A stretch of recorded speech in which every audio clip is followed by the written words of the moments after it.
Final గా విగ్రహాన్ని పందిర్లు అయితే పెట్టేశాం మామ.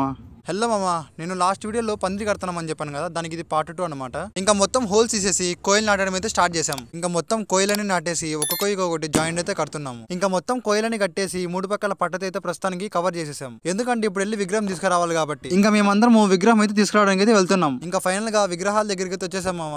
ఇక్కడ ఒక్కొక్క విగ్రహం చూస్తుంటే నాకైతే చాలా బాధగా ఉంది మామ. ఎందుకంటే మేము ఎందుకు ఈసారి విగ్రహం పెట్టలేదని. ఎంత లేదన్నా మేము ప్రతి సంవత్సరం 12 ఫీట్ నుంచి 14 ఫీట్ వరకు ఖచ్చితంగా పెడతాం మామ. కానీ ఈ సంవత్సరం మా పెట్టలేదు. ఇంకా మా వీధిలో పిల్లలు బుక్ చేసిన విగ్రహం ఎన్ని ఫీట్స్ అంటే 7 ఫీట్స్ మామ. వాళ్ళ ఏజ్ కి ఈ విగ్రహం అంటే చాలా గ్రేట్ మా బుక్ చేయడం. ఇంకా అలా విగ్రహానికి పూజ చేసేసి కొబ్బరికాయ కొట్టేసి వెహికల్ అయితే ఎక్కించేసాం మామ. ఇంకా విగ్రహాన్ని మండపం దగ్గరికి అయితే తీసుకుని వెళ్ళిపోతున్నాం. ఇంకా మా విగ్రహం మండపంకి వెళ్ళే దారిలో మా ముందర ఇంకొక విగ్రహం అయితే వెళ్తుంది మామ. కానీ అక్కడ జరిగే రచ్చ చూడండి ఒకసారి.